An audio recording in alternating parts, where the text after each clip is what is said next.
البتہ ایک اور ترتیب ہے کہ حدیث شریف میں آتا ہے کہ رسول اللہ صلی اللہ علیہ وسلم ہر مہینے میں 3 دن روزہ رکھا کرتے تھے. ہر مہینے کے 3 دن درمیان والے 3 دن جو ہیں ان میں روزہ رکھا کرتے تھے، جن کو ایام 20 کہا جاتا ہے، یعنی 13، 14 اور 15 تاریخ. ہر عربی مہینے کی 13، 14 اور 15 تاریخ. ان روزوں کی فضیلت اس طرح بھی آئی ہے کہ آپ صلی اللہ علیہ وسلم کے بارے میں آتا ہے کہ آپ صلی اللہ علیہ وسلم نے کبھی سفر کے اندر بھی یہ والے روزے نہیں چھوڑے. سفر کے اندر بھی ایام 20 کے روزے آپ صلی اللہ علیہ وسلم نے نہیں ترک کیے. تو یہ 3 دن کا جو روزہ ہے، اب اس لحاظ سے اگر دیکھا جائے تو 15 شعبان جو ہے وہ 13، 14 اور 15 کے اندر یہ 15 تاریخ آ رہی ہے. اگر کسی بندے کا معمول ہے ایام 20 کے روزے رکھنے کا، ہر مہینے وہ 3 دن روزے رکھتا ہے، تو وہ تو رکھے گا، اس کے لیے تو فضیلت ہے. لیکن علیحدہ خاص انفرادی طور پر اگر کوئی بندہ اس نیت سے، اس ارادے سے روزہ رکھتا ہے کہ یہ 15 شعبان کی تاریخ ہے اور 15 شعبان کا یہ دن ہے، تو 15 شعبان کا میں روزہ رکھ رہا ہوں، اس بارے میں کوئی حدیث نہیں، کوئی فضیلت ثابت نہیں، کوئی اہمیت نہیں ہے اس کی. تو جس کی پہلے سے ایک ترتیب چلی آ رہی ہے، جو پہلے سے ایام 20 کے 3 دن کے روزے رکھتا چلا آ رہا ہے، وہ رکھے گا، اس کے لیے ثواب ہی ثواب، فضیلت ہی فضیلت ہے. یا جو شخص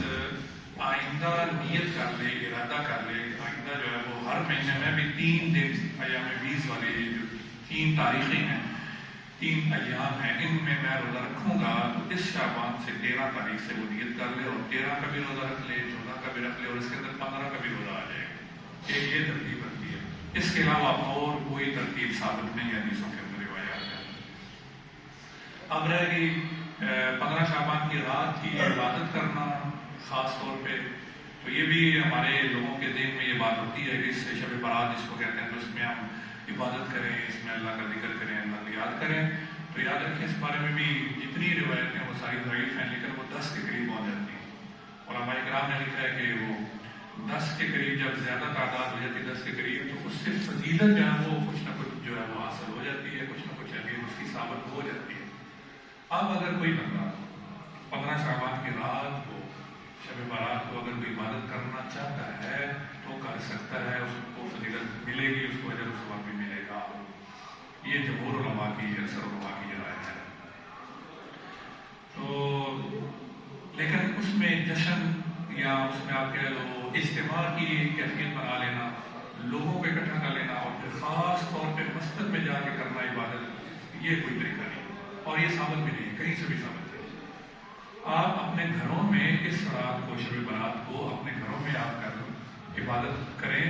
تاکہ گھروں کے اندر بھی برکت آئے، گھروں کے اندر بھی نورانیت آئے، نور آئے، اللہ کی رحمت نازل ہو. تو گھر میں انفرادی طور پہ اگر کوئی شخص عبادت کرتا ہے، نفل پڑھتا ہے، تلاوت کرتا ہے، ذکر کرتا ہے، تسبیح کرتا ہے، تو اتنی گنجائش ہے، کر سکتے ہیں. البتہ اس دن کا روزہ رکھنا، 15 شعبان کی تاریخ ہے جو روزہ ہے، شب برات کا کہتے ہیں روزہ، رات کی عبادت کچھ نہ کچھ تو ہے ثابت ہے، کر سکتے ہیں، آپ کو ثواب ملے گا. لیکن دن کا خاص صرف ایک دن کا وہ روزہ رکھنے سے کوئی دلیل موجود نہیں ہے، اس کا کوئی ثبوت ہی نہیں. ایک تو یہ بات آپ کو سمجھانی تھی. 15 شعبان کا اگلا جمعہ جو ہے وہ 15 شعبان کو ہے، اس کی جو رات ہے وہ پہلے آ جائے گی دن بعد میں. تو یہ باتیں آپ ذہن میں رکھ لیں. دن کے روزے کی کوئی دلیل نہیں ہے، کوئی ثبوت نہیں. اگر وہ رکھتا ہے ایام 20 کے روزے 3 دن، 13، 14، 15 تاریخ کے، وہ تو رکھے گا، اس کی تو گنجائش ہے.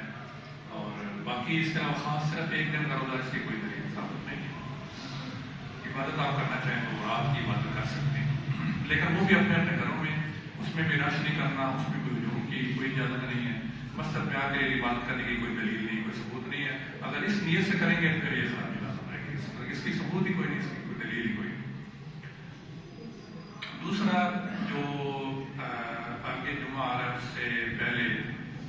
بلکہ وہی جمعہ جو ہے وہ 14 فروری کو آ رہا ہے. 14 فروری کو ویلنٹائن ڈے کے طور پہ منایا جاتا ہے، جس میں محبت جو ہے اس کا اظہار کرنا، محبتیں بانٹنا اور پھول پیش کرنا اور اس میں کارڈ پیش کرنا اور اس میں لڑکے اور لڑکیوں کا آپس میں باہمی ملنا ملانا اور پارٹیاں کرنا، جشن منانا اور لڑکے لڑکیوں کا آپس میں محبت کا اظہار کرنا، یہ ویلنٹائن ڈے کے بارے میں یہ باتیں موجود ہیں۔ تو یہ بات بھی آپ ذہن میں رکھیں کہ کوئی چیز جتنی لطافت والی ہوتی ہے اور جتنی نزاکت والی ہوتی ہے اور جتنی وہ قیمت والی آپ کے قیمتی ہوتی ہے، اتنی اس کی حفاظت زیادہ ضروری ہو جاتی ہے۔ اگر آپ اپنے جسم میں دیکھیں تو ہمارے جسم میں یہ جو اعضاء ہمیں سامنے نظر آ رہے ہیں، ہاتھ ہیں، ہمارے پاؤں ہیں، یہ اتنے نزاکت والے نہیں یا ان میں اتنی لطافت نہیں ہے، اس لیے یہ سامنے موجود ہے اور ان کی اتنی ہم پرواہ بھی نہیں کر رہے تھے اور ان کی ہم اتنی حفاظت بھی نہیں کر رہے تھے۔ ان کے مقابلے میں ہماری جو آنکھ ہے، آنکھ بہت ہی نازک اور حساس حصہ ہے جسم کا۔ آنکھ کی جو پتلی ہے وہ بڑی نازک ہوتی ہے، اس میں بڑی نزاکت ہے اور اس کو اللہ تعالیٰ نے اس طرح ایک خول کے اندر بند کر کے رکھا اور اوپر یہ بھویں لگائی ہیں، ابرو لگائے ہیں، یہ بات رکھے ہیں تاکہ اس کی مزید حفاظت ہو۔ جو جتنا نازک حصہ ہوگا، جو جتنا قیمتی حصہ ہوگا، جتنا حساس ہوگا، اس کی حفاظت اتنی زیادہ ہے ہمارے جسم کے اندر موجود۔ اسی طرح ہمارا دل ہے، تو دل کے اندر سے ہی جتنے خیالات ہوتے ہیں، جتنے احساسات ہوتے ہیں، جتنے جذبات ہوتے ہیں، وہ دل سے پیدا ہوتے ہیں اور انہی کے مطابق انسان اعمال کر رہا ہوتا ہے۔ تو اللہ تعالیٰ نے یہ پسلیوں کا پنجرا بنایا، ہڈیوں کا ایک پنجرا، مضبوط پنجرا۔ اس پنجرے کے اندر اللہ تعالیٰ نے دل کو رکھا ہے کیونکہ وہ نازک چیز ہے۔ اسی طرح آپ اپنا دماغ دیکھیں، کتنی مضبوط یہ کھوپڑی ہے اور ہڈیوں کا کتنا ایک ڈھانچہ ہے، اسکیلٹن ہے۔ اس کے اندر اللہ تعالیٰ نے وہ دماغ کو، مغز کو رکھا ہے، کیونکہ دماغ ہے تو انسان ہے، دماغ نہیں ہے تو انسان نہیں، کچھ بھی نہیں ہے۔ تو جتنی کوئی چیز نازک ہوتی ہے، اسی طرح اگر آپ سفر پہ جا رہے ہیں تو آپ نے اپنے روزمرہ کی جو استعمال کی چیزیں ہیں وہ تو آپ اتنا اس کو اہمیت نہیں دے رہے ہوتے، لیکن آپ جب سفر پہ جا رہے ہوتے ہیں تو آپ کے پاس اگر سونے چاندی کی چیزیں ہیں یا پیسے ہیں تو کبھی آپ نے وہ سامنے رکھے ہیں کہ میں سفر پہ جا رہا ہوں، یہ چیزیں سامنے پڑی رہیں، کوئی بات نہیں، اس طرح ہم نہیں کرتے۔ جو بھی سفر پہ جاتا ہے تو جو قیمتی چیز ہے، روپیہ، پیسہ، سونے چاندی کے جو زیورات ہیں، جو بھی قیمتی چیز ہے، گھڑی کسی کے پاس قیمتی ہے، موبائل ہے، آئی فون ہے، کوئی اس طرح کی چیزیں ہیں، کبھی کوئی سامنے رکھ کے چلا گیا سفر پہ کہ میں سفر پہ جا رہا ہوں، خیر ہے، کوئی بات نہیں، کوئی پرواہ کرنے کی ضرورت نہیں۔ ہم حفاظت کر کے، ان کو محفوظ کر کے، ان کی سیف الماری میں ان کو رکھ کے، تالا وغیرہ لگا کے، مطلب سارا انتظام کر کے پھر ہم سفر پہ جاتے ہیں، کیونکہ وہ قیمتی چیزیں ہیں۔ تو جتنی بھی قیمتی چیزیں ہوتی ہیں ان کی انسان خود حفاظت کر رہا ہوتا ہے۔ اور ہمارے جسم کے اندر اللہ تعالیٰ نے جو نازک، قیمتی اور نزاکت والی، لطافت والی جو چیزیں ہیں، حساس جو چیزیں ہیں، حساسیت والی، ان کو اللہ تعالیٰ نے ویسے نہیں چھوڑا، ان کو بڑے مضبوط اور بڑے محفوظ جگہوں کے اندر اللہ تعالیٰ نے ہمیں چھپا کے رکھ کے بھیجا ہوا ہے۔ اسی طرح یاد رکھیں، یہ عورت ذات جو ہے، یہ عورت لڑکی، یہ صنف نازک ہے اور یہ بہت حساسیت والی اور نزاکت والی، لطافت والی چیز ہے۔ تو اس کا پردہ ختم کر دینا، پردے سے باہر نکال کے لے آنا، یہ بھی اس کی اہمیت اور اس کی لطافت کے خلاف بات ہے۔ عورت ذات کو پردہ کرانا اور برقعے کے اندر رکھنا، یاد رکھیں، یہ اس کی تحقیر نہیں ہے، یہ اس کی تذلیل نہیں ہے، بلکہ یہ اس کی اہمیت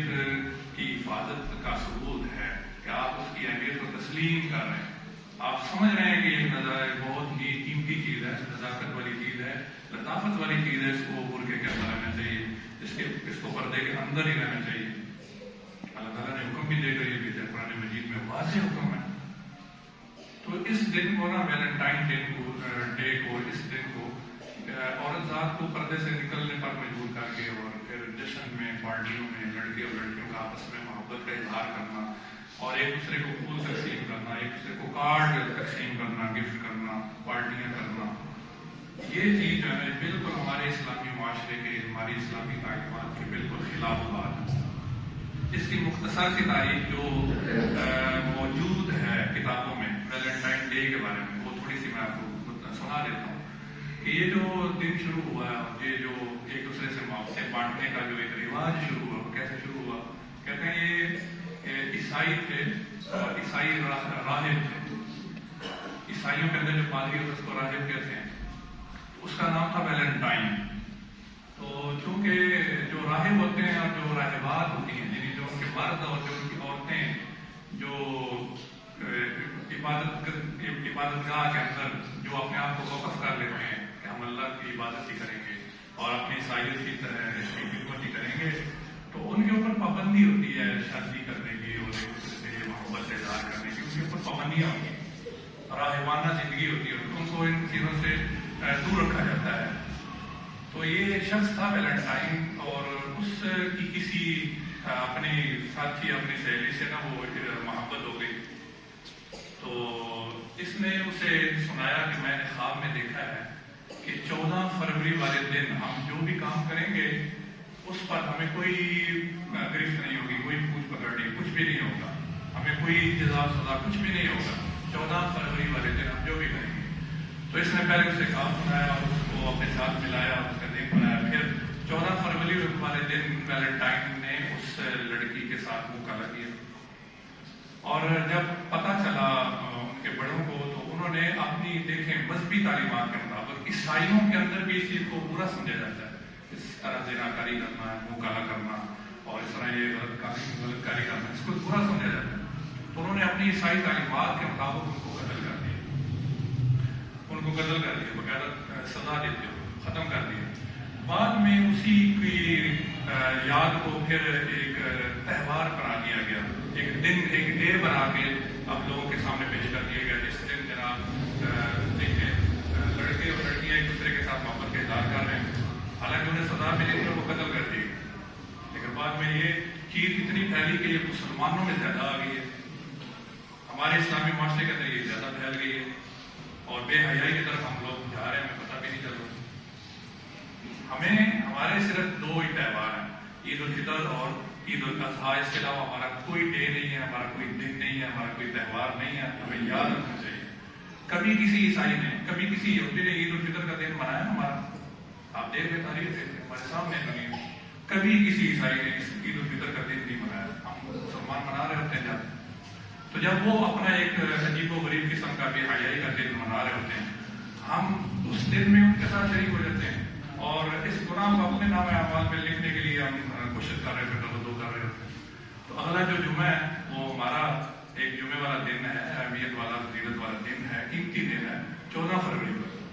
تو آپ نے خاص طور پہ اس کو ذہن میں رکھنا ہے، اور اس دن میں اللہ کی عبادت کرنی ہے۔ شعبان کا مہینہ جا رہا ہے، اس مہینے میں رسول اللہ صلی اللہ علیہ وسلم روزے رکھنے کا زیادہ اہتمام کیا کرتے ہیں، تو ہمیں بھی روزے رکھنے کا اہتمام زیادہ کرنا چاہیے، بجائے ان خرافات میں پڑھنے کے، اس طرح کی چیزوں کے پیچھے لگنے۔ ہمیں زیادہ سے زیادہ تلاوت بڑھا دینی چاہیے، جو نیکی ہم کر رہے ہیں اس میں اور زیادہ اضافہ کر دینا چاہیے، تاکہ ہم زیادہ تیاری کے ساتھ رمضان کے مہینے کا استقبال کر سکیں۔ اللہ تعالیٰ سے دعا ہے ہمیں عمل کرنے کی توفیق عطا فرمائے۔